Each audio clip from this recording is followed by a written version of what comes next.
proudest day, and the proudest time in the seat of a rally car, because that day and that hour and those minutes, I got the bit between my teeth. You know, I really stood up and was counted and said, this is not getting away. I remember when we pulled on our helmets and Donald says to me, what are we doing? I said, we're going for gold, Barrett. That's all was said. I can still picture that run. That was just the best run ever.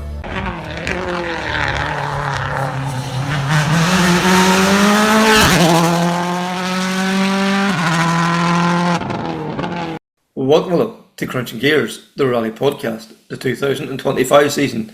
And Connor, it's that time of the year when we're starting to wind up with a lot of championships and we caught up earlier in the year with the guys from the Dacia Sandero Cup.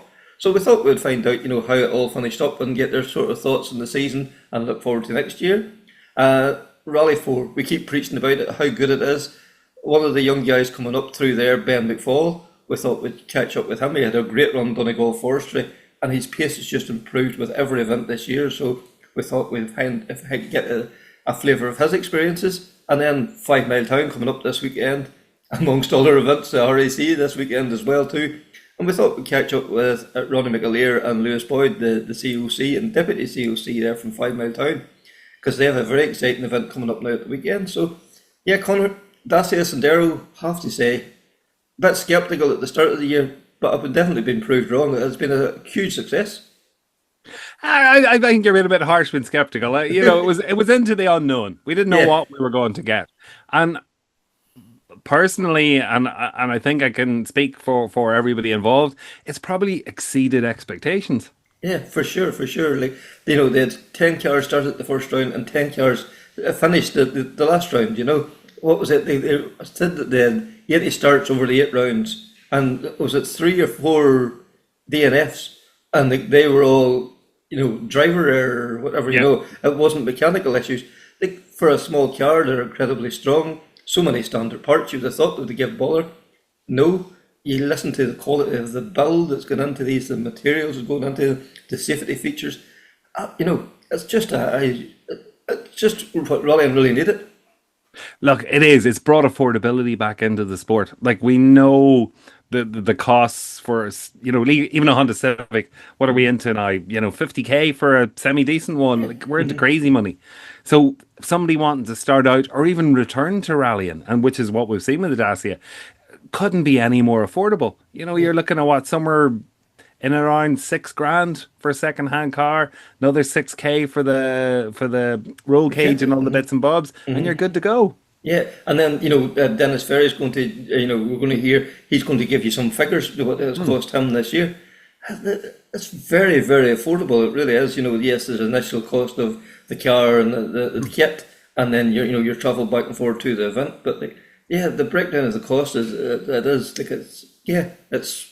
it's almost unbelievable. Like, how little they're actually spending on their day's fun, and they're getting 6 stages. They're getting 6 quality stages around the national championships. I'm blown away by it all. Well, look, we know the backbone of the sport is the club man and club woman. Mm-hmm. And this is given the perfect opportunity for the club man and woman to either get into the sport or stay in the sport. Mm-hmm. Yeah, because we've seen, we're of a generation, we know the standard production class, and so many stars were born out of that, and years gone by, and this is an opportunity for somebody that hasn't the money, to come in and prove themselves or show or come in and try rallying.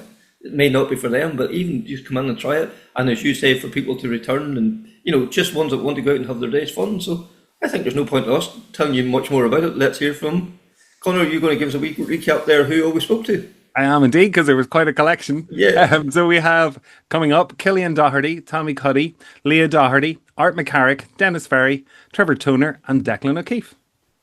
Yeah, we're absolutely delighted, Kevin. We never thought at the start of the year we'd be in this position. I suppose it's only Longford we're kind of getting back into things. I've done a few sprints and stuff, and I've done a year's rally in 2017, but it's been a while since we were properly out in the stages competitively. So just to get back into it, and Longford, we kind of took our time, got our bearings, and then at Kerry we kind of started going for it, and after the result in Kerry, I said to Sammy, we could be on for something here, but I never thought we'd actually do it like that. We could actually win it. So it was a big shock for the two of us, and we're absolutely delighted. Like, Yeah, because the cars are so evenly matched. It's the preparation, it's the work you two guys do before you ever get, you ever start the first stage. It's all about the preparation. That's the key to this whole thing. I don't know, where do you see it as being won and lost? yeah, exactly, Kevin. Look, I suppose myself and Tommy and my sister, she helped me put in a lot of effort into the notes. So we done a lot of work on the notes once the DVD came out, and getting the car prepped. We always made sure the car was prepped 100% before we went to the event, and that everything was tip-top shape, and anything questionable, and we always changed it. There are a group of us built the car ourselves, so we went through absolutely everything. There myself, my father, Niall, Owen, Tommy and John, we built the car there together. So we kind of knew the car ourselves after building it. We got a good handle on it. So we went from there, and most of us are mechanics or in some kind of frame and mechanically minded. So when we had that, like, it was easy enough to do, and everything was done in-house and built in-house. So it was a great team bonding experience as well before we even started the events. So we're really happy with that. Yeah, and the kit that comes for the car, like everything's there, and it's all top quality stuff, and a really good fit, and makes the job of makes that whole job a lot easier then as well.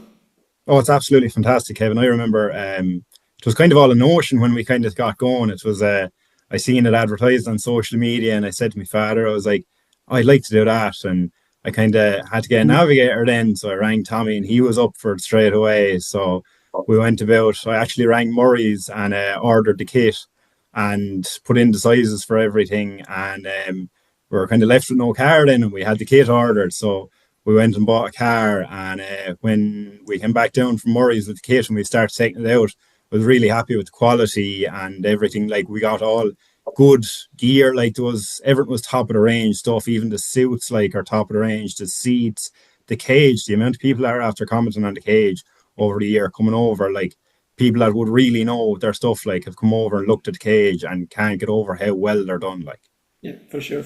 And I thought Tommy, just interesting there, Kevin, just on that one, because what Killian's father told me on Saturday night at the awards was the first he heard about it was the kit was bought. He had to go up and pick it up and then try and find Killian a Sandero to put the kit into. I'm not sure which is the true story, Killian. The truth somewhere in the middle, isn't it? Yeah, no, it's kind of, we usually buy cars out of a trade place, but the 1 week we wanted one, there was no Sanderos in there, so we had to go further afield. So it was kind of scavenging all the marketplaces and seeing where we could get one. And Tommy, from your point of view, when you got the call, no brainer, like, you want to be something you want to be involved in? Sure, no brainer. Like, me and Killian are friends 20 years or more, like, and I hadn't planned for this year navigating Moyes, and when Killian said, sure, we'll try this for a bit of crack, I said, why not? And to be fair, like, Killian's commitment there, second to none this year. Like, I'm living so far away from him now, like, his sister Lauren helped out a good bit this year with the notes during the weeks, and we just really focused on the notes. We noticed that if we have good notes in hand, good recce, we can then push for it. And we found that if we do go for it on the first loop of stages, that's the time you need to pull out. But as Killian said, the kit off Murray's unbelievable. Do you know what I mean? Like, to build a road car like that, to put a smile on your face to see what you have left at the end of it, and the quality of stuff is unreal. Do you know, you think you're sitting in an R5, realistically, like, it's such a good quality build, and the car itself, unbelievable reliability this year. Do you know? And the fun we had, unreal. And isn't that what rallying should be about? Going out with your mates, enjoying it, having the fun, and the realistic cost? Yeah, exactly right. Realistic cost, especially like nowadays with entries, like the cost of the entry to get into that. And believe it or not, the fun you'd have is unbelievable. You know, you think you're in an R5 car realistically, like, but it teaches a hell of a lot of driving skills, and especially for a navigator as well. Like, look, I'm navigating a long time, but still you'd learn something new every day. But just the car itself, it's fantastic championship. It's great for anyone starting out, and especially anyone that was semi-retired that wants to get back in on a budget. you couldn't find any better championship to go back into realistically. For sure. And Art, like you've been one of the driving forces behind this with Motorsport Ireland. How long have been people saying we want a low cost, affordable formula, and you took this on board. Yeah. This, when you hear this kind of feedback, this must do your heart good. No, it's exactly the imaginary conversations you were playing in your head if this had happened. And the bizarre thing about this was, there was never anything to stop anyone building cars like this. There was just never an incentive. Yeah. There might have been one guy at the back of the field, and I could think of Dermot Hassett used to do 00. He had a little Chevrolet Calas or something. And God, if you had 10 of those, wouldn't it be great? But you need to create the incentive, and that was, I suppose, amplified all the more then when we got Dacia on board. And there was two kind of stages to it. In an ideal world, we would have loved to have Dacia on board when we floated the idea in the middle of June last year, but we had to get the idea into people's heads so that there'd be people like Killian, thinking about getting a car and getting things together. And we would have been quite happy at the tail end of last year if there was 3 or 4 cars at the first round of Longford. So to see the amount of cars and those competitors that came in and out this year, and I'm sure there'll be a lot of them doing a full year next year. I think there's something like maybe at least 15 or 16 of these cars built now. They're guaranteed an entry. That was another, thing we had to factor in. So they come in as additional starters after the first loop of stages. So as long as we don't have more than 25 of them, they're guaranteed an entry. So that's great. You're not going to be stuck on a reserve list. It's attainable motorsport. And, if we're being honest about it, motorsport is at such a level in this country that people are maybe stretching themselves beyond what they need. And I would include myself a bit of that this year. I was all gung-ho to get a Dacia, and then I heard where Sligo were going to run their stages this year. The whole rally was in 10 kilometres of the house I grew up in. And I was like, I'll hire an 11F car. Yeah. I think probably the whole cost of that, all told, I bought 4 new tyres, and it was €1,406 for 4 new Pirellis. Yeah. I think I was chatting to Killian that morning in Sligo. He started that rally on the same tyres he started on Longford. He was still on the same 4 tyres. And I just inside of it, that's exactly, what it's all about. And he drove the same stage as I did, had the same crack I did. And it was a bit of a reality check that was needed years ago. If you look back at the RPM archive stuff, standard production, the old Class 16 was always a good proving ground and an affordable proving ground. Yes. And it just needed, I think, that reset, because anyone that could do a few RSA events a year or pick something up for that, anyone that's doing RSA events or starting off in RSA events ultimately wants to start rallying and go down stages. That's the one thing we can offer that they can't. So we needed something in at that price point, and we were fastidious, and Declan will attend to this about the cost, trying to get it as low as we could without compromising. And I think we've got to a really good place. Like the sheer variety of competitors this year as well. I would not have imagined, someone like Anthony O'Halloran, who rallied Manta 400s and Evo 9s, coming back. But new guys coming in out of nowhere, like John Farley for the last few rounds, setting blistering times. One-off drives for fellas can benchmark themselves, against the likes of Jack Newman or whatever. It was just superb. So, like, for a first year, it really couldn't have gone any better. And then at the end of the year, all the cars were checked, technical checks at the end of the last round. All of them complied. So no one pulling any funny stuff, which is always an issue with one-make series. So all the police work we had done at the start of the year and thinking through things, we almost had a vision and worked back. And I think it kind of had to be that way. And the fact then, we were able to get Dacia on board through Cedar Motors was the feather in the cap, because it looks like a proper one-make championship. You see the photos from each round, they're in the suits, there's activations with the local dealers. It just, in my mind, and there's a whole load of people this year who did the national championship that would never have done it otherwise. They thought it was beyond them. And I think that's I suppose the biggest thing that I look back on with a bit of pride, because I did. Everyone should do a championship. I think it's a great thing to chase if you're rallying. And I don't know when I'll ever get to do it again, but I did it like Killian did back in 2017. That's a great feeling to chase a championship, and I'm just delighted that so many people did it that wouldn't normally have done it. Because Declan, when you hear that kind of feedback and the vision you had and seeing it put into practice, like sitting in that start line in Longford, or whenever the entries opened, is there a squeaky bum moment? Will other people sort of realise my vision as well? Absolutely. But I think Art nailed it there in that we knew where we wanted to go with it. We knew what had to be done to get there. So it was a case of working backwards from there. Yeah. And I think probably for me, the most important thing was, irrespective of what car you used, that all cars were equal, because I think that's where we've fallen down in years gone past. And we had great intentions and started, with your class 16, all the cars were equal. And then we took our eye off the ball, as a governing body, and we allowed this, and interpretation of the rules allowed this and allowed that. And like, you're now facing cars that are standing 40, 50,000, which, for an entry class into the sport is outside of most people's grasp. So I think from my point of view, and I think in fairness, the group that was set up to look into this, we were all coming from the same place, which was very important. We knew where we wanted to go, and we knew what we had to do to get there. But it's just a case of sticking to your guns.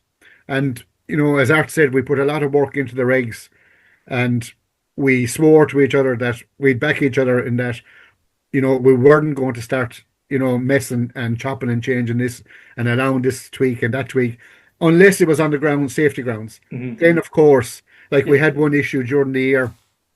We got a lot of feedback, which is great. And I mean, some people might call it negativity or whatever, but I call it feedback. And all feedback is good, whether it's positive or negative. Mm-hmm. And I know, some of the marshals that I would know that were on the ditches were saying, Jesus, we can't hear these things coming, and lads are starting to walk out on the road. The competitors were saying, well, listen, we've a helmet, we've a balaclava on. We can't hear these yokes revving because they're a normal road car, basically. Same, normal engine, normal gearbox, normal exhaust system. So again, you have to listen. When everybody is saying the same thing, then you have an issue. So we just put our heads together and we said, right, we'll start at the simplest thing. And we took the back box off of them and we welded on a length of pipe, and it was molded into the shape of the original box, so it fitted onto the normal mounts on the car, and we gained about 10 decibels, and everybody was happy. So a simple fix without spending, I think it was about €80 to fix.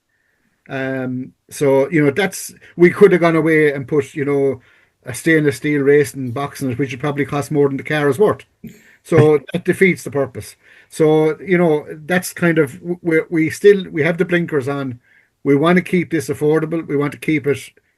The basic thing is, even down to the exhaust pipe, everyone has the same length of the same shape, has the same bought from the same person. So we know every one of them have an identical exhaust thing in it. So nobody can say, he's tweaked it this way and he has an advantage or whatever. Mm-hmm. So once we can keep doing that, I think we're in a good place. And then, as the fella said, if it's not broken, don't fix it. For sure. And Leah, your first year competing, and you have such a year's experience now on below your belt, competing in national championship rounds, out doing a recce, making notes, and then spending quality time with your dad. How have you found the year? Yeah, I really enjoyed it. It's not something at the start of the year I expected to do. Back in March, I remember he asked me at the start of the month, he's like, do you think you'd be able to do a rally with me at the end of March? And I thought he was joking. I was like, me doing a rally? I was like, no, that won't happen. And then a couple of weeks before, he was like, well, we chance it. And we went down to Kerry on the 30th of March, my birthday, and we did Kerry and I really enjoyed it. And then as the year progressed, I found the notes were getting easier, and then the last round where was the last round? Passing it. We won that one and I was delighted. Yeah. Because you put in a lot of hard work, your dad has obviously put in a lot of hard work, and has it brought you closer together as well? Yeah, definitely. It's good to get away for the weekend because we're always so busy during the week. And just to get some quality time away and do the recce together. And yeah, I really enjoyed it. For sure, for sure. And Dennis, the last time we spoke, you said about the amazing reliability of these cars. Like, no, you really couldn't try. You tried and couldn't kill the engine in them. Like, did that continue for the rest of the year? There was only, I think, 4 DNFs this year. There was approximately 10 cars per round for 80 rounds or 80 rounds in total. Mm-hmm. And they were due to kind of drive wear, having small bumps and stuff. Nothing mechanical. And you're dealing with cars that's 12 to 14 years old. And if the cars are that good when they're that age, like the newer ones, that new 3-cylinder turbo must be very, very reliable. We've had no issues at all. But it bothered the beginning with brakes, and that was down to just adjusting the bias valve properly. And as Killian says, and Tommy about the kit, the cage is something you'd see in a works car. It's an amazing cage. Everybody always comments on the cage. Good quality seats, belts, belt cutters, everything you need. The kit's at around €6,000 plus VAT. A car would cost you, well, depend on the car. It has to be between 2013 and 2017 to fall into the regs. You're probably between €1,500 and €4,000, depending on the mileage, the condition, and it is a bit of a Lego kit. Anybody with mechanical knowledge, fair enough, the welding to put the cage in. The cage is made up of bolting and welding, so you would need some welding experience to make it very safe. Suspension is just a straight swap for the normal suspension. Your brake shoes, your discs, all that's a straight swap. So it couldn't be easier. It's a great introduction for like Leah and Matthew with me to be 16 years of age and do 8 rounds of a national championship. And just to give a wee thing of the cost, apart from towing the car, depends where you are, obviously, in your Airbnb or however you decide to stay, or if you stay for 2 nights or 1 night, you're spending €35 to €45 a day on pump fuel. At the beginning of the year, I bought 8 tyres. Now I go right and slow right now, but we still have 1 new tyre, and I've lost a tyre. I'll turn up, and I think it was the 5th rally we put on 2 new tyres. It was complete out of embarrassment because I thought, geez, we must need tyres. Tyres are €112 plus VAT each. We put in 1 set of brake pads for the year, warped discs, but the discs were just off the shelf from your motor factory discs, €40 for a set of discs.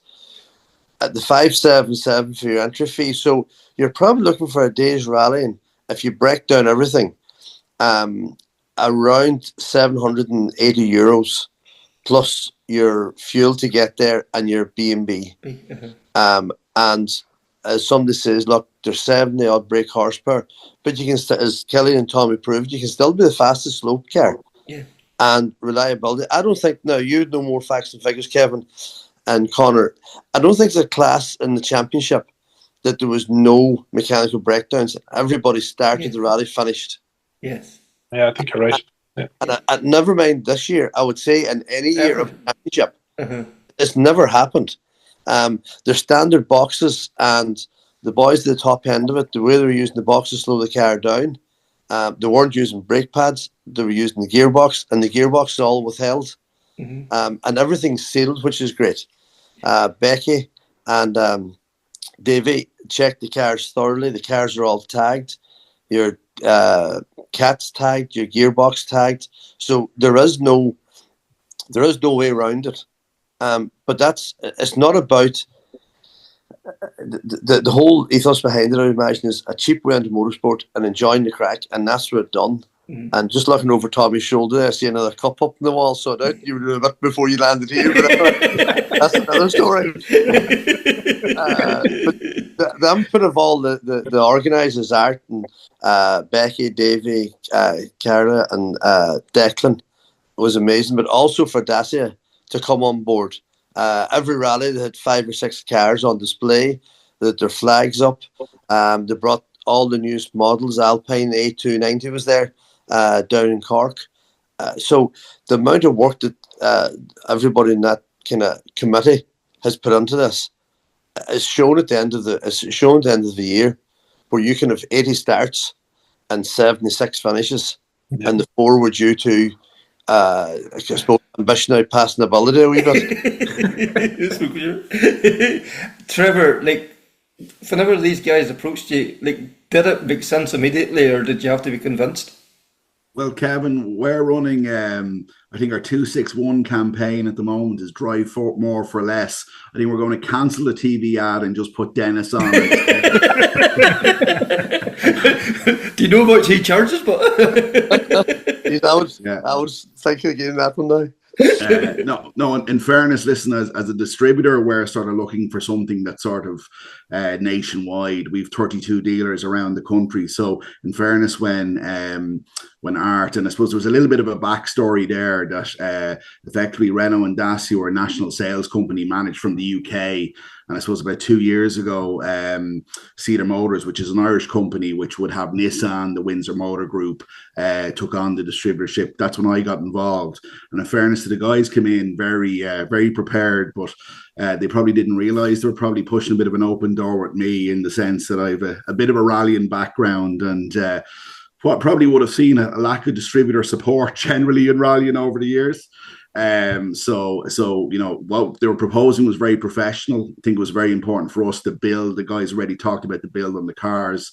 The dealers could get involved at the rallies. A number of the dealers are actually sponsoring the cars, and I think that not only the level of fit out when the kit is in the cars, but also some of the cars, they're really well turned out, and the sign writing and stuff on the car. So you know, that level of professionalism, that it's sort of when you get to the service area, the Dacia area, which Declan will make sure fight that we have a good spot in the service area. The local dealer gets involved. It looks really professional. And I think the teamwork, the camaraderie between the competitors, seeing everybody there in the same gear, you know, it represents the brand really well for us. Yeah, it does. It looks so professional. It's like walking into going into the service area. It stands out. It's it's a corner of its own. And then you go over and the welcome. You know, they're normally maybe 3 or 4 crews sitting around a table having their lunch together or whatever. It is all about the banter, the bit of fun as well. Yeah, 100%. And then I suppose we've seen the fact that the Murray's car was available for hire throughout the year. We've seen a couple of guys come in and sort of have a go. We were actually able to bring in Shane O'Donoghue, the motoring journalist. He did the round up at, was it Oldcastle, Declan, wasn't it? Yeah. So he came in, we literally sort of got him his license, got him into the car, and he was able to then to show how easy it is to get it and how accessible rallying is, which I think to most people wouldn't sort of say, oh, you know, rallying is something's not for me. But, you know, and I think we hopefully aim to do more of that in the year ahead, and that we can sort of, you know, demonstrate to that people to get started in rallying. The Sandero Trophy is the way to go. Mm-hmm. And whenever you hear the kind of costs there that Dennis is talking about, like, it is like, this is like, we know what rallying is like, and as you alluded to there earlier, like even like a 1600 Civic, even to run it for a day is like crazy figures. When you hear the kind of figures Dennis is talking about, this is back to Brendan Kelly and, you know, the wee gold started back in the early 90s, whatever kind of thing. This is the grassroots of rallying the way it should be. No, 100% it is. And like the sport has evolved so much over the last 15, 20 years. You've almost lost sight of all the very basic classes that used to be there 20, 30, 35 years ago, even before I was born. And that needs to be provided now, because those lower level homologated cars that someone used to be able to do an international rally in, a 1300 Swift or those kind of low-level homologated cars don't exist anymore. You know, like on the FIA pyramid, I actually think they've gone in below Rally 5 now. There's a Rally 5 kit, and they've gone to this Rally 6, and in France they've gone FR6. They're still 30, 40 grand cars. Yeah. And, you know, for two, and it was one of the highlights of the year, actually. I was watching the interviews at the end of the last stage, and Tommy and Killian were interviewed. Yeah. It was fantastic. If you wanted to see how much it meant to, you know, two boys who've been best friends for so long, and they were actually able to do a championship together because of this. You know, that's what it's all about. And look, at motorsport is always going to have an inherent cost in it. Mm-hmm. But you can you can reduce it. And like I said, the club's bought into, the cars will do 2/3 of the event. They'll pay 2/3 of the entry. Yeah, okay, it's the price of what a national rally was 10 years ago to do the full of it. But things change. And it is within. I was chatting to someone about it the other day. Someone rang me who was interested in doing it, and I said it's PAYE rallying. You don't need to justify throwing this through a company or putting the rally car down as 4 forklifts on the books. I'm not saying that people do that, but allegedly. Yeah, but you could justify this, and the stories that came out of the championship this year, a father and son team, a father and daughter team, best friends, people that had never rallied before. People that have been competitors, Anthony people that have been out of the sport and wanted to come back in. And I think there'll be a whole load of interesting names in there over the next couple of years. And look at where it fits in the ladder. It's not so much a stepping stone to the next thing, because the next classes are too big. But if you look at the likes of, how the Fiesta classes run in Mondello or stuff like that, people are very happy to do those and enjoy those for what they are. And this can exist its own thing. Like a J1000 car, a competitive J1000 car now is nearly 50 grand to build. And that's the next thing I think somewhere down the line we're going to have to address. So going back to where we were at the start, we were very clear about the idea, and there's an expression you've probably heard it. A camel is a horse designed by committee. If everyone has a say, or too many people get an idea, someone will request a hump here and a hump there, and the vision you had of a horse in your mind won't look like that anymore. And that's what we had, and we were fairly uncompromising on it. And fair play to Declan for keeping with it, because it was a 2-3 year project to get to meeting Trevor and the team last year, and even at then we still didn't know how reliable the cars were going to be. All we had was one test car that had done a few runs, and fellas were buying kits off the back of that, and we were like, oh geez, they could all break gearboxes on the first stage, every single one of them, and the whole, it just couldn't have worked out better. But we did put a bit of research into it, and it was interesting to look back at, and it's the last thing I'll say on it. I was looking back at the comments when this was announced last June on social media, and those people say, why didn't they pick another car? They could have picked Fiestas, and there's more bits for them, and all of this. And every single one of them, to a T now, has completely changed their mind and are directing people towards this task, because they can see how it works, and the fun and enjoyment that people can get, because only one person is going to win the rally at the end of the day. So let's create a separate section just for the Dacias and let people fight it out for that, and they can get that same thrill. And as the Killian and Tommy said, you have to carry speed, carry the momentum. Killian has an in-car up, I think it's from ALMC. He carries some speed through the last chicane. I think there might have been a bit too much there. But you really have to carry speed and momentum and to learn how to drive these things. And I'm sure even after a year, people still haven't really cottoned on to the best way to drive them, and that'll develop going forward. It just really could not have worked out any better. For sure. And Killian, you hear Dennis sort of the breakdown of his cost. It's something that you would concur to as well, too. I'm saying, it's not costing you any great fortune. You talked about using the same tyres in 2 or 3 events. For somebody that wants to go out and have a bit of fun, has no aspirations to be driving in the World Championship, this is a kind of a no-brainer. Yeah, exactly. I think we bought, same as Dennis, we bought 8 at the start of the year. And then with winning the rally, they have that they give you a tyre when you win the champion or the rally in the Dacia class. So I think we still have 2 or 3 tyres left in the van not used. They're still brand new. But as I hope there's not more Trevor than 3 was saying,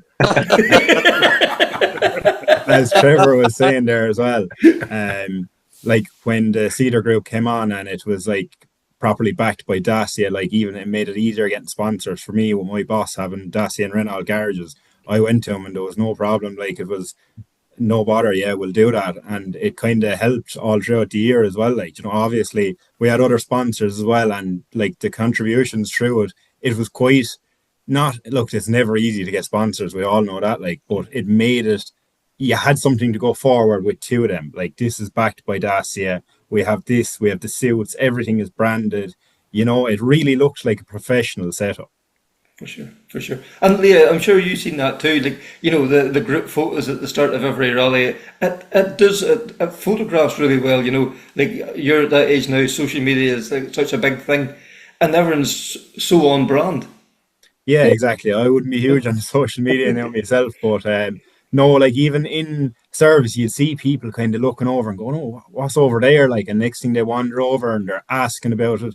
Like there was a lad down in, I think it was, I don't know, it was a Kerry or the LMC, but there was a lad that was building a Civic, and he was kind of looking at it, and he was like, "Oh, I should have built one of them instead." He was kind of backing, like he should have got a Dacia and went with the kit, like. But yeah, no, everywhere you go, someone is looking at cars or looking at the tents and going, "We'll have a look at this and see what they're about." For sure, for sure. Leah, you were wanting to jump in there about being on brand. Yeah, I think it really promotes it and makes it just look really professional. Suits and everything look really well together. Makes everybody look like a wee family. And even the YouTube program, the Flying Finn do, like Dacia get their own segment in that as well too. So the whole thing is very well promoted. Yeah, even like with the jackets, hats, suits. I think it's very, very good. That's for sure. That's for sure. Connor, you're wanting to jump in there? Yeah, Declan, that sense of community, has that come about organically, or is that something you started out with, that idea that this is what you wanted to create? Not really. It wouldn't have been on my radar. Basically, because it was the first year, we didn't know who we were going to get. Like, for me personally, what I had in my mind was we were going to get a load of lads coming from Carton or coming in from, guys who had never rallied before, who wanted to just see if they liked it before they spent big money on an hour, whatever. I think we were very, very lucky with the people that we got, in that, I remember, Elva Rowe, who was on the last podcast we done. I remember Elva saying to me, I wonder, should I go over and just say to there was Matthew and there was Leah, who hadn't rallied before. Would they get insulted if I said to them, if they need help, I'm there, come over and ask me. And I said no. I said sure. All they can do is say no. And so it was that kind of. Trevor, I think, will attest to this. When the cars are gone out on the stages, if you wander through the Dacia segment, you'll have tables with sandwiches, and all the different crews are, they've all got to know each other. There definitely is, and we probably should change our logo to the Dacia family, because there's a definite family feel to it, which I didn't expect. Because as you know yourself, when there's big amounts of money involved, the fun goes out of it. And the guys that are at the top thing, okay, they'll all help each other out at the start of the stage. If a car cuts out, they'll all bang in. But the way these people actually mix, and I mean, Dennis has built you're probably on your 6th car at this stage, Dennis, are you? Something like that. Yeah. So, it has a different feel to it from what I expected.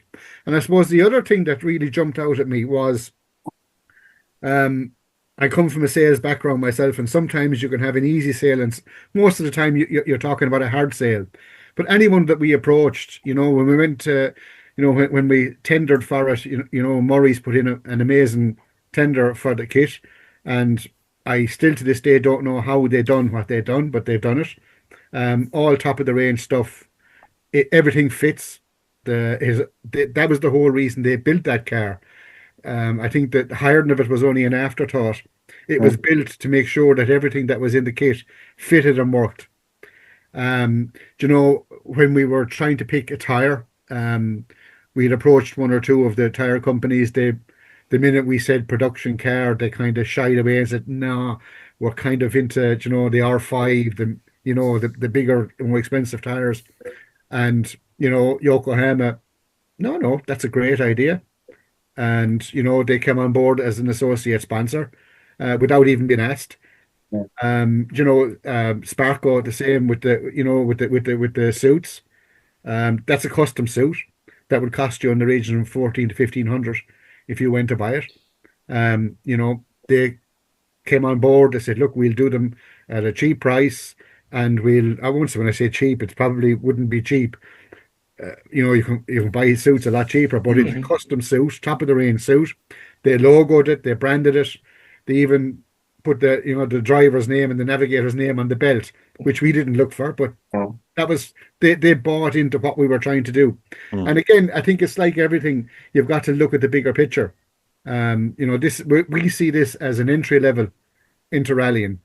Now, maybe for some people, this will be the entry level and the level that they stay at. I don't know, but the companies like Murray Motorsport and Sparco and Yokohama, they're looking at the bigger picture, that maybe down the road when guys do progress, that they'll still remember where they started, and that they'll get the return business out of it. But it's been a very, very easy sell, I have to say. And even as Trevor said, the fact that Trevor came from he's a petrol head like the rest of us, and he came from a rallying background, it's a lot easier to talk to someone when they understand what you're talking about than having to try and explain every little bit to them. So everything just kind of fell into place for us. It was a 4-year project to get to last January. Sometimes you'll be saying to yourself, well, why would you do it? But when you see the end result, we are so glad that we took the plunge. For sure. If I could just come in there, Kevin, on a point of the tyres, because I'm not sure, maybe to the uninitiated listening to this, they're road legal. Yeah. They're not competition tyres, same tyres whether it's wet or dry. And like, again, that was coming from a cost kind of mindset.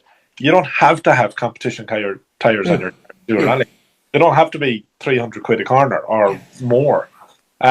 So that was just a very simple thing. But if everyone is on them, then it's not a problem. Everybody's equal, yeah. And like Trevor, like whenever you hear, whenever Sparco and all these other, and Yokohama, like all these top quality brands are willing to hang their hat on this as well too, because of the Dacia name being attached to this as well too. It shows the kudos that this whole Challenger Championship has brought into Irish rally. Yeah, 100%. And going back to something Declan said, I think why, as much in the service area, there's a sense of community and people talking, is because these guys don't do too much to the cars without the service areas. There's not a whole lot going on. I don't think they even put petrol in them. I think they start the petrol at the start of the day and that's it. So maybe take the tires off to maybe just look like that's what you should do. Move them around.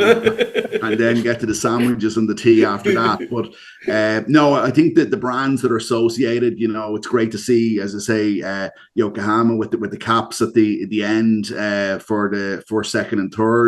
And then what we're seeing then is that, like, for example, I didn't know the guys in Murray Motorsport before this, and what they've been doing with us is now we've obviously Alpine as a brand in the country, and they've been doing sims. So at the Nevo show there last week, we had Alpine Formula One car over in Dundrum, and so they actually provide the sims for those events. So there's a lot of synergy there where sort of things can work together. Yeah, excellent, for sure. And Tommy, like we've seen, the One Make Championship of yore, we think of all the great champions that come up through them, because they were a proven ground, because it was the keep people in the car and the prep going into, like, there should be more One Make Championships. That's really where I'm going with us here, because it's a natural proving ground. It is, of course, yeah. Like I remember in the day the car championship, that was a big thing, you know what I mean? And there was nothing really since that. And then this Dacia championship came, and I said, why not be a part of it? And like, it's nice to be, as I said to Killian all year, trying to bit of motivation for him. I said, you want to be the first one ever to win it, because I said you'll always be the first, and no one is ever going to be able to take that away from you. But the One Make Championship, I think it's really good. Like as Art and the lads said, everyone is on the same level playing field. There's no one you see in these classes. There, like Herself does a bit of rally driving as well, and like in their particular class, you might have a H pattern box. The next fella has a sequential gearbox. Do you know what I mean? This is down to driver navigator and how much work you put in and how much you're willing to leave it to the last breaking point. Like my navigator seat now, the right hand side, it's nearly worn away. I'm holding on to it so much. Killian late braking, and holding the notes in one hand. But like, it's a fantastic championship. Like, we've made so many friends this year. And it's great seeing the young lads coming up and the young girls coming up, starting rallying. Do you know what I mean? And like, tis gas. You hear the Donnelly brothers were watching you all year long, do you know, and the Boyles, and like you wouldn't think necessarily, do you know, like the guys that level would be taking interest in the Dacia necessarily with their own rallying, but like it'll just tell you guys at that top level are watching you, do you know, and to be nice to get them fellas into it and put it up to them someday for the crack. Get them in a few Dacias and we'll show them how to really drive it. There's a challenge. There it is. Yeah. See who's the late breakers in, Killian. Yeah. We need a new Sparko seat for next time. Connor, you want to jump back in again there? Yeah, Art, Declan mentioned there about, this being a starter series for a lot of people. So, from an MI perspective, where could, a young driver's development path go to after the Sandero Cup? I think, to be honest, it stays in a place on its own because we didn't place any age caps on this. We didn't target it at, someone coming out of karting or someone wanted to start on the ladder. We wanted a 56-year-old as well as, a 17-year-old on a first-time license to be able to do this. Because if you fall into the trap of pathways, that's the step up the ladder is much bigger. But you give people the taste and what's relative. And as Killian has said there, if you can prove yourself in this and you can get some capable sponsors on board, it mightn't be impossible to make that next step if you want it. It kind of exists in its own place, but it is a feeder series into the sport of rallying, full stop, because people will jump on and off ladders of progression at different points, or they'll have different budgets, or they'll have different circumstances in their life, or whatever that will dictate it. So as long as it's there and it's an attractive proposition and the cars are reliable, then people will come and do it. But we weren't fully sure with that. It was really a case of build it and they will come. And for where it sits as a feeder series, it's a feeder series into the sport in general. Dennis can still do his Land Rover stuff, and if anyone wants to do anything else, they can. But lots of people. It's very interesting to see some of the people who've dipped their toes in the water this year, like William Nolan. I think he is a car built, and he'd probably do a lot more rounds next year. He did caricature this year. He did a lot of junior rallying back in the day. The crossover of guys from circuit racing has been very interesting. John Farrelly, Sean McGovern, Young Racing Driver of the Year. Now he's up for the Sexton Award this year. Interviews are on Wednesday. So he wanted to have a go. His dad, Rod McGovern, I think did a round as well, and has a true, yeah. So there's it hits a real sweet spot. And Tommy touched on the car championship. The car championship got a lot of guys from racing over Liam Denning and Barry Barrable, and they all came and did it for a while too. So for a justifiable way for people to dip their toe in the water and to, like, there's loads of people this year that got the feeling of starting their first rally because of this championship. And starting your first rally, anyone on the screen that's done it, it's one of the best feelings you'll ever have, is starting your first rally. And because this is a national championship, there's a good chance you'll be doing a round close to home and you can wake up in your own bed in the morning of the rally. Next year the Donegal Harvest will be back in the national, and like stuff like that. So from that point of view, that it gave a whole lot of people a chance to do a championship that never got to do it before. That was the goal. I think you would have ruined what it became if you tried to shoehorn it into some kind of pyramid of progression. It can just exist in its own place so that people can enjoy it. And I think sometimes it's no harm to take a step back from the sport and remember why we enjoy it. And you can have just as much fun in a car like this as you can in a car that costs 10 times as much. And Killian, for somebody coming new into the sport, what's been, from your perspective, maybe the biggest challenge or the biggest learning curve for them within the Sandero Cup? I suppose for someone new coming into the sport, going to the recce's and stuff, like, it's a total different thing to, like, your everyday just going down the road in a road car. Like, you're trying to get your lines and get your pace and all straight and everything for someone new coming in. And I suppose the whole journey of it, like, it can be done as a family thing, as like Leah and Liam have showed there, or you can go off and do it with your best friends like me and Tommy have done. But like, it's a fantastic championship, and anyone that's kind of sitting on the fence thinking of it, I would definitely encourage them to do it. If you don't want to just go out there and all out buy the car and build it straight away, maybe just go for a feeler if you can get hire Murray's car or one of the other cars. It's a fantastic way to get into rallying and start off, and it'll kind of get you the feel for things. And as Art was saying there, and Tommy, like if you can kind of keep it at it in a slower front wheel drive car, like who knows what you could do in something quicker, like it's, as Dennis said as well, it's the fastest of the slow cars.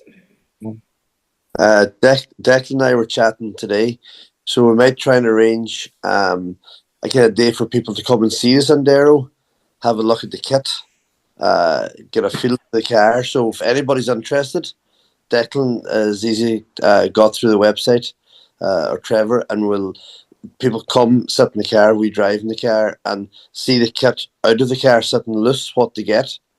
And it makes it a lot easier for them if they're thinking of starting to build to get ready for March, because now's the time to kind of put a bit of a plan in place, get a car, order your kit through Murray's, get your sizes for your suits so they're there in time, and you get your tents and everything through Dacia.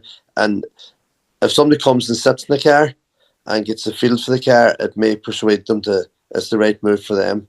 It's not for everybody, but it's certainly for a large amount of starters. Sure. And Leah, like, you've got your appetite with it. Like, can you see yourself and you and your dad being back again next year? Yeah, definitely. I think I definitely will go back. People were asking me on Saturday night at the awards, like, what do you think? And I was saying about my leaving cert. But I think it's just going to have to be done. Don't be my certs. He's been bitten by the bug. I'm afraid so. Just bring the books with you and study in the service area. The books can stay at home for the weekend. And Declan, I suppose now is the time we're starting to look forward already to 2026. Like, tied back in again with the championship again next year, no? Yeah, I mean, I should have said that when I was talking earlier on, when I was talking about Yokohama and Dacia and Murray's and all that. But I suppose a lot of credit has to go to the Barrett family and to Triton, to Declan Tumilty and Laura, because that was vital for us to be tied in, with a reliable championship, and the fact that it's the national championship. What I personally didn't want to see was, I didn't want the Dacia Cup to be kind of no disrespect to rally sprints or something, but just kind of a lower level kind of do a few something between autocross and rally sprints or something like that. In order for it to work, I felt it had to be recognized, and it had to give something back to the competitor in order to to get them to actually make the jump.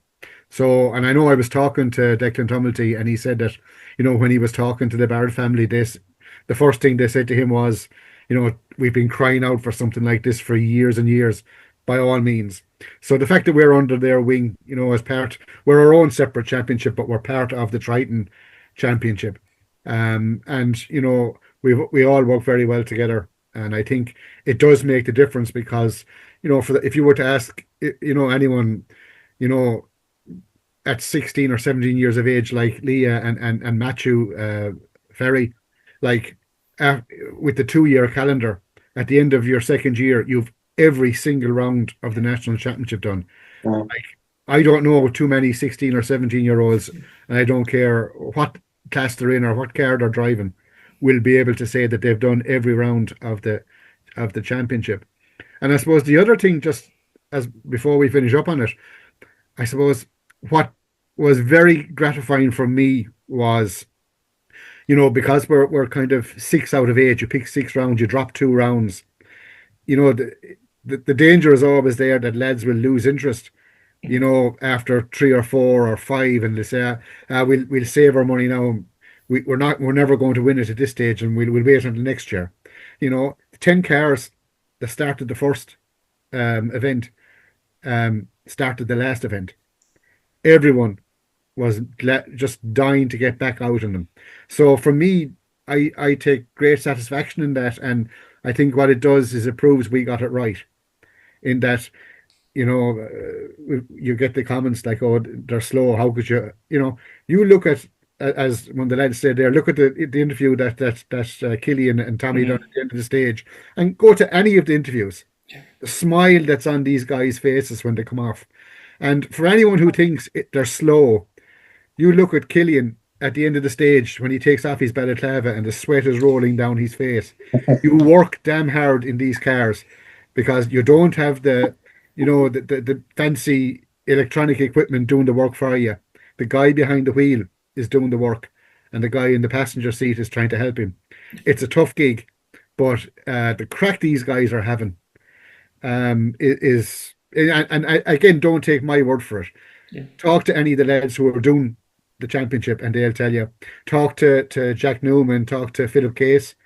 I know even Philip was unlucky on the day that he hired Murray Joke, but I know the last thing that Philip said to me was, "I've unfinished business. I'll be back next year."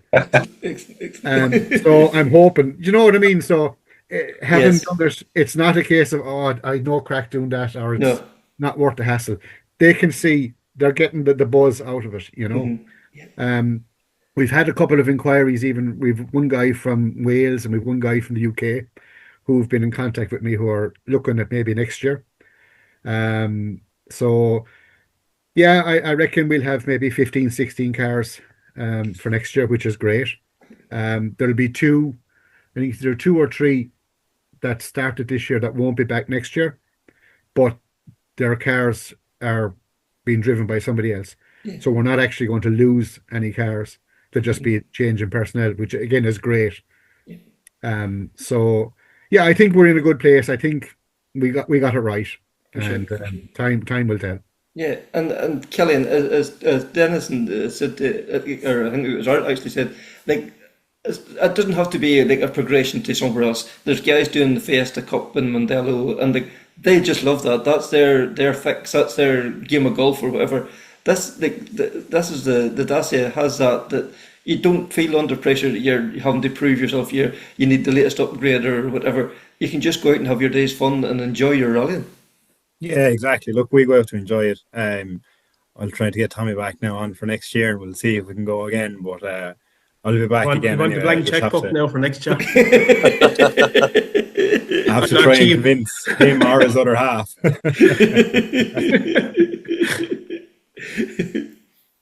And then Trevor, I suppose then final question to yourself. Like you've seen this, you've seen what it's brought for Dacia. Would you be tempted to maybe venture back behind the wheel again? Funny, that's a question that's asked quite a little bit, Kevin. Little bit like go-karting, I'd say. The power to weight ratio could be important, and like any good rally man, I'm really good with the excuses as well. So for the moment, definitely enjoying being in the service areas and just being part of the family, as Declan calls it. But I think we definitely already talking to, let's call them journalists. I think we might look for now celebrity candidate or a celebrity driver next year. I think which would be good to try and highlight the championship as well, because we've seen, it's a relatively straightforward process for someone to go get the license, bit of experience, and then in the such a safe car with the kit that's put into to these cars, it's great that they can go out and have a good day's fun. Yeah, that's for sure. Because like safety is key. We know how important, how dangerous rallying can be. But if you have the best of kit around you, you can do it in as safe an environment as possible. Yeah, 100%. And again, always, as someone in the motor distribution business, obviously safety and, sort of the is always something we're looking for. But in fairness, right from the start, when Art and Declan came into us, we knew this was going to be a professional run championship, and we're just delighted and looking forward to next year. And we'll have to do something a little bit different in the service areas next year, just to keep it a bit interesting, because the expectation now is that the Dacia Sandero space in the service area is the place to be. Huge thanks to the Dacia crew there. Like, it was really interesting conversation, and you know, Kevin, I know we get very excited on this podcast about all things rallying, but I really am excited to see what's coming next in that Sandero Cup, and looking forward to next year. That's for sure, yeah. And what really I found very exciting was like to hear from Trevor, like from Dacia, through Cedar Motors, their involvement, how impressed they are by this whole setup as well too. So I think that really bodes well. But then we talked to then next was Ben McFall. Ben's one of those young guys coming up through the Rally 4 category, and he won Group N in the Northern Ireland Championship last year, stepping up to the National Championship, some tarmac rounds as well. Really threw himself in at the deep end. It was sink or swim, and I think he has really swum. He's really proved himself. Second there in Donegal Forestry this weekend, the second two-wheel drive last weekend, just shows that the natural talent's there. So I think a real wee bright, a shining star of the future, there's no doubt about it. So I caught up with Ben and got his thoughts on it. Yeah, listen, at the start of this year, we're in Longford, we were nowhere, but then you get to the end of the year here now, second and two driving on Donegal. It was an unreal result. We weren't really expecting it going into the weekend, but no, we were happy to come out where we did. And I suppose, coming from where you come from, you last year Northern Ireland Championship, Group N car, so you had to learn a new car, new events. It was going to take time to sort of acclimatise to the new machinery, new stages. Everyone was it was almost like hit and start again. See moving from even the rallies are so much bigger this year than what I done last year, and then the cars are just night and day difference in the two of them. Going from the Evo with the four-wheel drive and all, and then moving into the Fiesta, it's just completely different. But we're the way the pace is picked up throughout the year, and it is a really tough class to battle with at the front. But no, I'm really, really pleased with the way it's turning out at the minute. We are we've really, really pushed ourselves this year. We're able to fight with the boys at the front. So no, I'm well pleased with it. Because as you say, the class is so competitive. We see the level. Whenever you're fighting with class 14 and class 13 cars, and and on this and on tar, you are going hard. Again, I suppose the Rally 4 car is it's a homologated car. You're probably about 220, 230 brake. 217. Right now, it's crazy to be competing against cars with 300 plus brake horsepower. Every rally we come home with, this is the conversation we have at the table. So, it is crazy. The cars are that wee car is just unbelievable, the way it handles and stuff. And being able myself to bring it to that pace. I've been comfortable. You're not.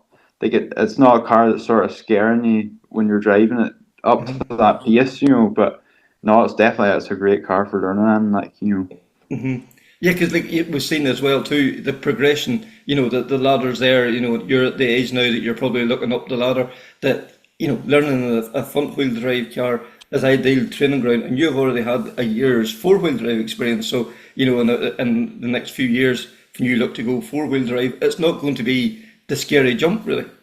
It wouldn't be as bad, but I think it was actually worse going from four-wheel drive to two-wheel drive and then back up. But you just have to deal with it, yourself. It's been good. Yeah, and as you said then too, it's the events has got so much bigger. You're going from Northern Ireland Championship, maybe 6 stages up to 9 stages. A lot more entries. From maybe 90 to 100 cars. Suddenly you're competing again. There's 140, 150 cars starting, and because you were new to it at the start, your seeding always wasn't great, so you're running down the field a bit, which probably was difficult to compare your pace with the front running guys as well too. Yeah. Listen, this year a couple of times we sort of struggled with catching cars and stuff. But at the start of the year, I was worried about cars catching me with a 30-second gap. So the tables kind of turned a wee bit halfway through the season. But in Ravens Rock there, we get held up nearly every stage. So I mean, there's nothing you can do about it. Like, so you just move forward. Like, and but the end of the year was great, so I had no complaints from that. Like, because I suppose it's like everything else over the balance of the seasons, it always kind of sort of evens itself out. You know, there'll be sometimes that you get the rub of the green, there's sometimes you get the unlucky rub too. You know, yeah, so that's 100% right. That's 100%. You can't win all the time, like, and you can't always have a good season. But like, obviously, I didn't have the results at the start of the year. So as the year went on, I was going to get better seasons, which we already expected at the start of the year. So yeah, and then the level of competitor you're up against. We see there. We keep going on about this. We're in this golden age. The top of the field in the Rally 2 class, exceptional. The talent that's there, but the Rally 4 guys. Any rally you go to, there's probably at least 7 or maybe 10 guys that all go in there thinking, at the very least, a podium here, and that you have to push and you have to bring your A game for every event. yeah, like every rally you go to, like you are driving out to the first road section or out the road section out to the first stage, like, and you have to be on it from stage one because, like, when you look back on the stages and stage times, there's barely like seconds in it every time, like, and like you talk about maybe a stage that's 16 kilometers long, 17 kilometers long, and a 2 second gap between two cars, like it's as unreal, like. And like, do you look back at the Ben McFall that started that first round to the Ben McFall that finished Donegal Forestry? Is there a huge difference in you as a driver? Yeah, well, me and my friends were watching it in the onboards from Longford way at the start of the year, and like it just looks like two completely different drivers. Like it was in Kerry, the second tarmac round we done. It was just halfway through the day, there was something just clicked in me, and we just started getting faster and faster from there. Like, Because you come from like a rally family too, and yeah, like you've been around rallying, I would say forever, and you've been attending events, but when you're actually out there competing, it's a completely different story. yeah. As far back as I can remember, I was at rally services and even standing in primary school watching the cars go by the school and all, like, so. No, listen, it's an unbelievable experience just to be able to drive a rally car, and like as a privilege to be able to do it, and I'm so glad that I am. And like, you have some great people behind you. You have great sponsors, but you're also like as part of that, a mental health charity is involved. And behind the scenes, and what they have brought to your rally. And I think it's a very unique thing, but a very welcome addition to the service area. Yeah, listen, Steering Positive Minds do an unbelievable job. Like all the mental health charities together, like it's just a great thing to be putting on your car and pushing through. Like everybody, you just want everybody to see it. You want everybody to know about it, and it's with them in the service. You can just walk in and you can have a chat and a tea or a coffee or a bun and play a rally simulator or do what you want. But it's just a great thing to be like promoting. As mental health. It's amazing.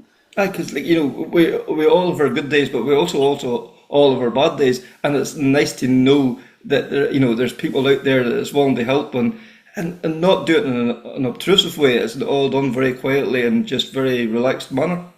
That's right. That's everybody needs to know that there is someone out there that can help you. And that's all we're trying to do is just help one person, and that's great. Like.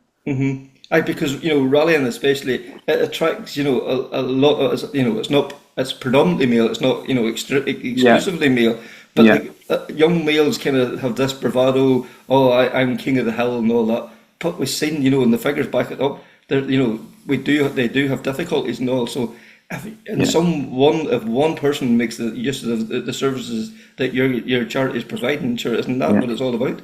That is what it's all about. Like.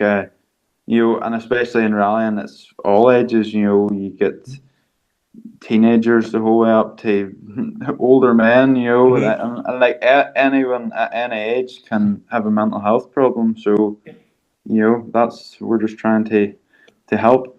Yeah, and like as I say, you said there, like there's at most events there's a tent there. Go in and talk to somebody. There's always people there willing to listen. That's right. Yeah, that's the Steering to Positive Minds tent. You can just walk in. You don't even have to speak to anybody. There's wee leaflets and stress balls and things, and you can just walk in and walk back out. You don't even have to speak to anybody. Mm-hmm. Yeah, for sure. And then for yourself, then too, like as we were saying there, like a lot of people with names in the car, like it's those people that make it all happen. Yeah, listen, you cannot thank your sponsors enough, and all my sponsors this year have done an amazing job to get me to where I am, and I wouldn't be here without them. Listen, I just a massive thanks to them. Like you couldn't do rallying without your sponsors. So. Mm-hmm. Yeah, and then we talked about the family as well too. Like your dad and your uncles. This is rallying is life for you as well then too. So like to have all those from there. Whenever like we all we said the good days and the bad days. When the car needs to be fixed or when the car needs to be prepped, it's all hands on deck. Yeah, well, listen, it's all family and friends that do the service, and it's all family and friends that work at the car in the evenings and. Do all the prep and help me do my notes, and you look back on photos from 20, 30 years ago, and some of the same people are still here today doing the same things. So, I mean, that's what it's all about. Is like family, friends. It's all about the crack. You want to have a bit of fun, and no, listen, they love doing it, and I can't thank them enough for helping out all year. Yeah, for sure. And then the man that sits beside you and said, Damien has been through it all. Damien's been a few years now, and he is that calm and influence, that steadying head. Mm-hmm. Damien's very, very good. That's like it was for Dad at the start when I started rallying. It was so important for him to get me someone that could keep calm and cool, and be able to sort of keep me under control, sort of thing. But no, like he's done an amazing job, and like I was at Ballykelly there on Saturday at the RSA, and I tried co-driving, and it was not nice at all. I don't know how he does it, but no, listen, he's done an amazing job, and I thank him very much too for what he does. For sure. And it's that time of the year, season starting to wrap up. People are already starting to look forward to 2026. Have you any plans yet, or is it kind of wait and see yet? Yeah, well, we've been talking, and I think next year we're going to do the MIJRS again. Go for the win this year. Now that we've built up the experience, or next year. Now that we've built up the experience this year, and we'll probably do some rounds of the BRC, and then a couple of rounds of the Irish Tarmac Championship too. I would say so. So thanks very much there to Ben, and best luck in 2026. Omagh Motor Club, what can we say? They have really took the bull by the horns this last couple of months. In September, they've had their 50th anniversary dinner, the night and a day in the Bushwhacker, and now they're running Fivemiletown this weekend. Connor, they have just taken the ball and run away, and this weekend, Fivemiletown was supposed to run in February. Unfortunately, it was the storm that didn't get cancelled or postponed, I suppose. They're going to run it now this weekend. The entry this weekend is phenomenal. 20-something R5 Rally 2 cars, plus all the others. Like, it's a top-class entry, it really is, considering the RAC's on this weekend as well, too.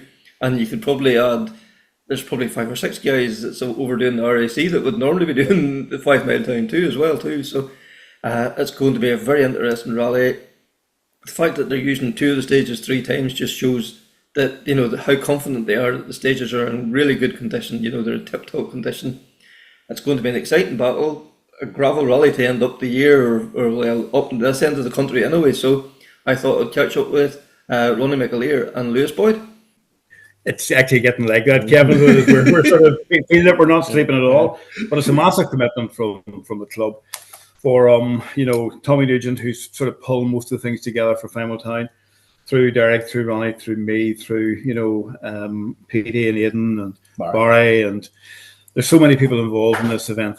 Just like the Bushwhacker, and the same faces, same individuals, and they have taken really, I suppose, the event that we were planning to run back in February time, and brought it right through to where it is now. That's a new dog I have actually barking in the background. A wee pup who's only 14 weeks old. He's saying, I want to talk to somebody else. But Ronnie, isn't that just the mark of the club? It's it's the same heads, but it's the work, it's the commitment, it's the dedication, it's the passion to make this happen. Oh, definitely is right. Like, but we didn't get run into the storm in February, you see. Mm-hmm. So although we had the stages cleared at that time, it was good to go. But the council and the forest they wouldn't agree on. They didn't even get a look at it.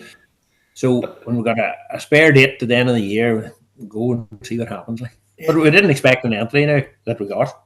Mm-hmm. We were hoping to get 40, maybe 50 if possible. Like. And we're going to run that way, whatever we got. Like. And now we're sitting with 80 cars. 80. Yeah. And such a class field. We will have 20 of them all class 1 cars there, 4-wheel drives, Yeah.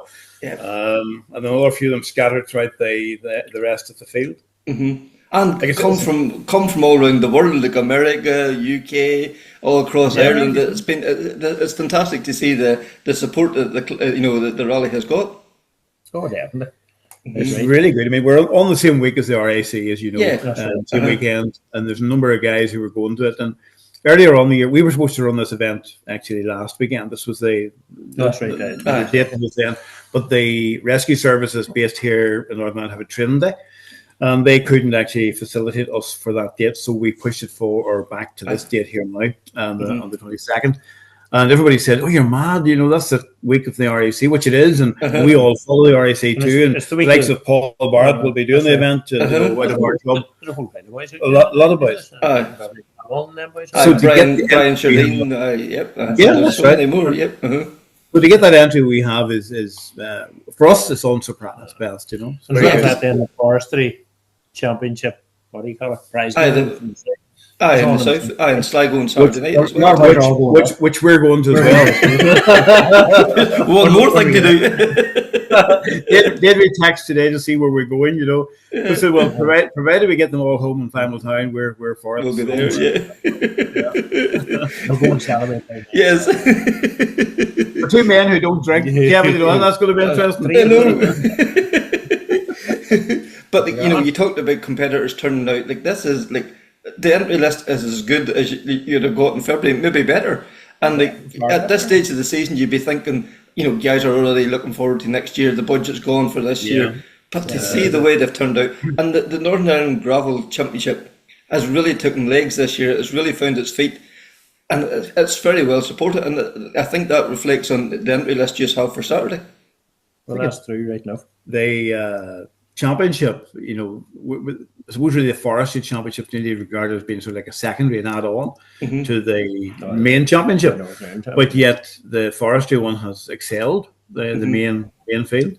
So maybe it's time for the NACC to recheck themselves and look and see maybe they should include the forestry back into the main championship again at some stage. But maybe that will spoil it too. There's certainly a big interest there for it. Interest all over, not just for our event. Interest for the Donegal, for the forestry has lifted itself to a new level. Yeah. Well, I think the Irish Forestry Championship has stepped it up a bit too. You see, there's everybody's game.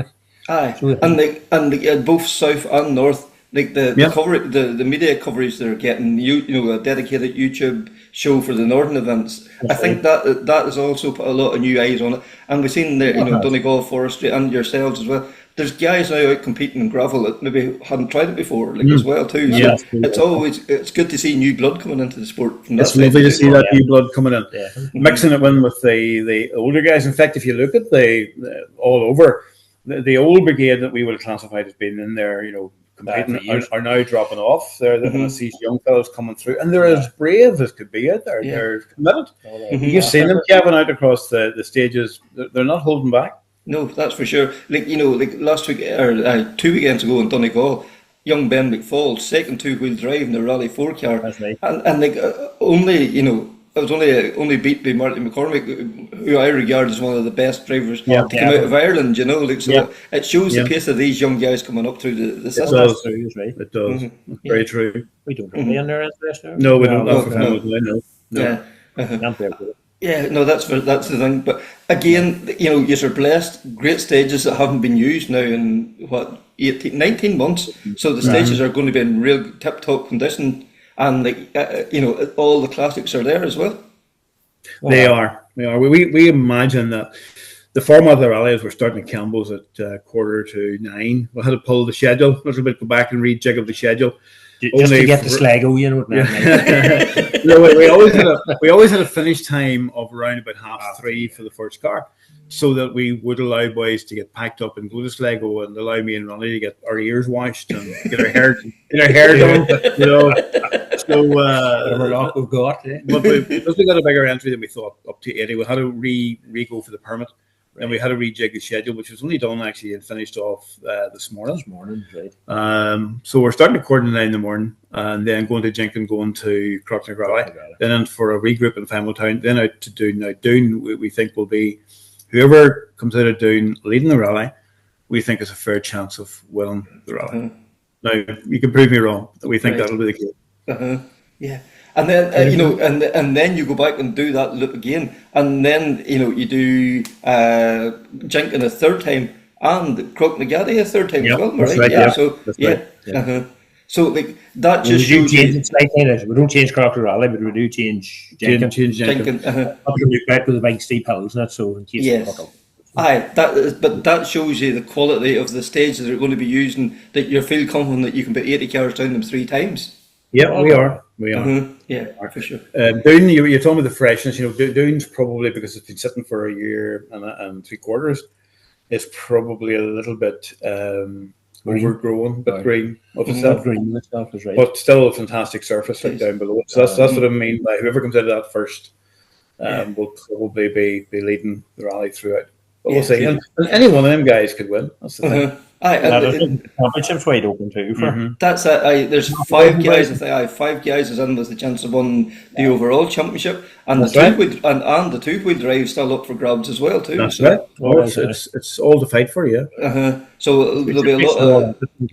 There'll be fingers and toes never been counted on Saturday evening trying to figure it all out. Even class words can be got too, and navigator stuff. Yes. It's all right. And the main man, Jordan Hone, and his dad. If he drives a sensible rally and doesn't stick his neck out too far, it's all the rest of the boys have to chase him. Yes, it's his to lose. For sure. We know that. Yes, we know that too well. Yeah. And then a name you mentioned there a couple of minutes ago, Campbell's. Campbell's is very generously give you the yard for the use, and like a top quality surface there again. This will be it's close to where the stages are. It's probably the ideal location for what you need. That's a perfect location. You know what? It's nearly the only disadvantage we have in Campbell's yard is that spectators will want to come to it. If we could keep the spectators away, it would absolutely be fantastic. It's just that they come in and then they can jam the whole place down. But it's a great place to come into. It's a great place for us to have rally control. And Ronnie is the COC for the event. I do COC. We'll swap round, and he's going to be based in a fantastic rally control room in their offices, which is everything. Yes. So very good to Brendan and Ronan Campbell. 2 fantastic fellows. The whole family are actually very, very good. They even had to rent the whole yard up and stuff for us, so they had.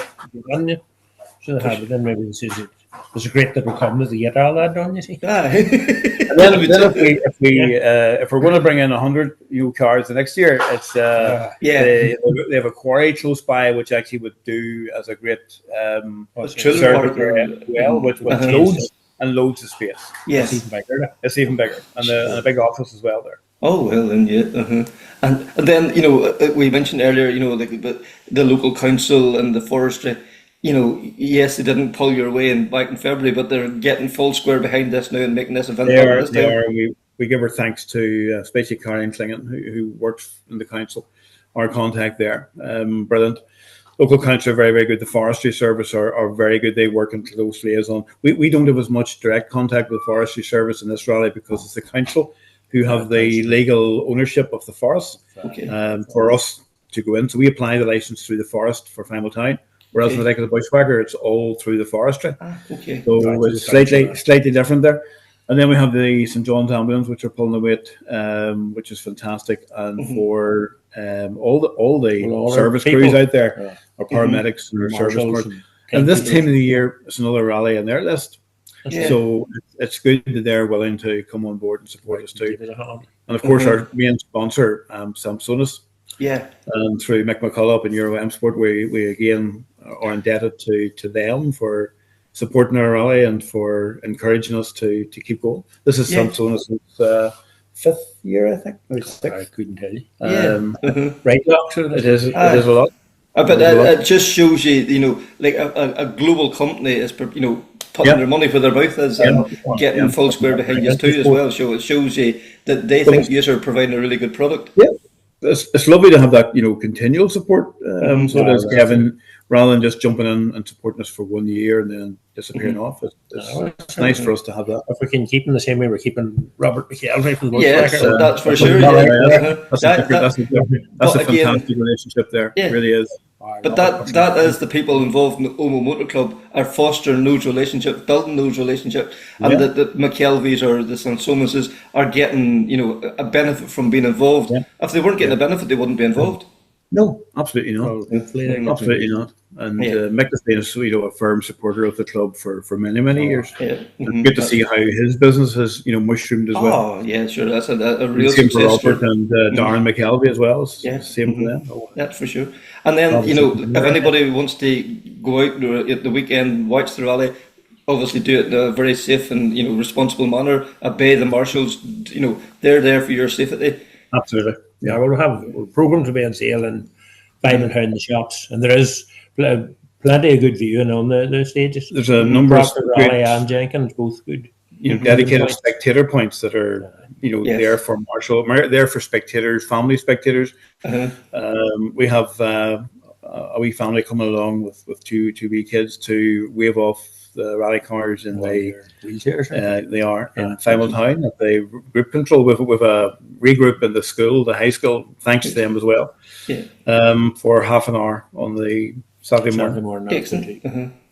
Very good, very good. And Aaron Johnson says, "Wow," he says, "I'm gutted." He says that I'm in Saudi Arabia. Of course, he's making ships out there for the final. He's enjoying the sun while we're enjoying the wind and the rain and the snow. Maybe, and hopefully not too much snow. And then I suppose, and then I suppose the final shout out, like if anybody wants to get involved, help out marshalling or get involved. Barry Arundel, we often say Barry's the magician. Barry makes things happen that should never happen, but he's the guy that can pull it out of the hat.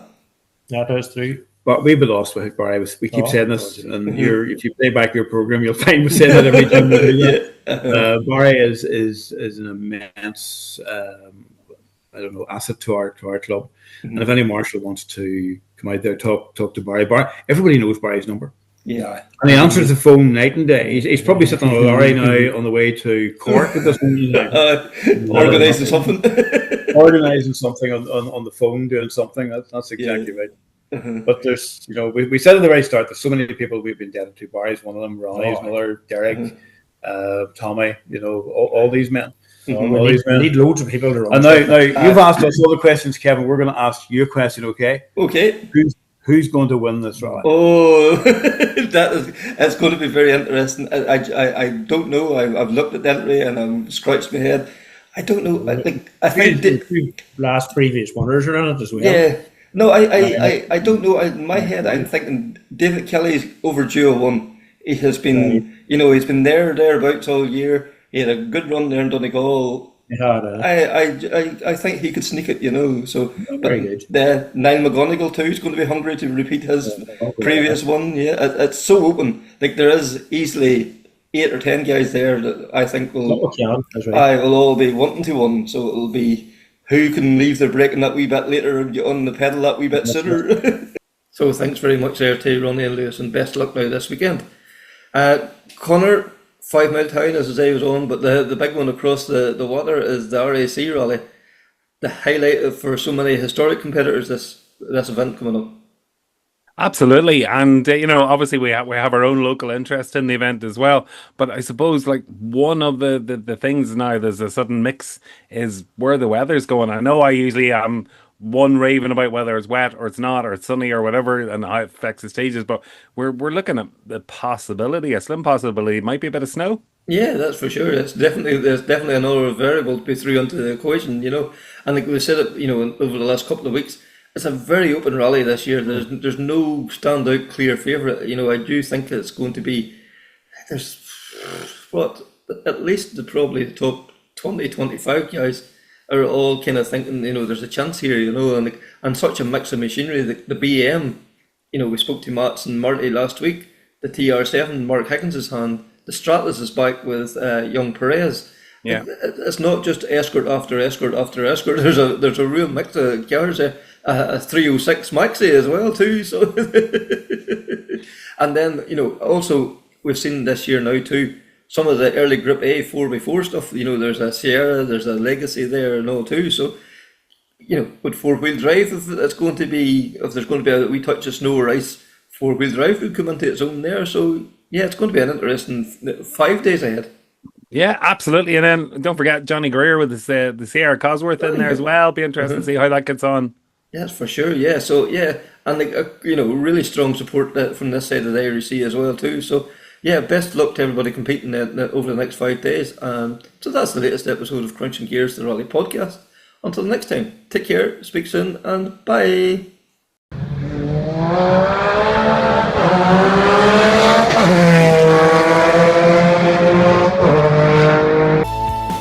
That's the proudest day and the proudest time and the seat of a rally car, because that day and that hour and those minutes I got the bit between my teeth.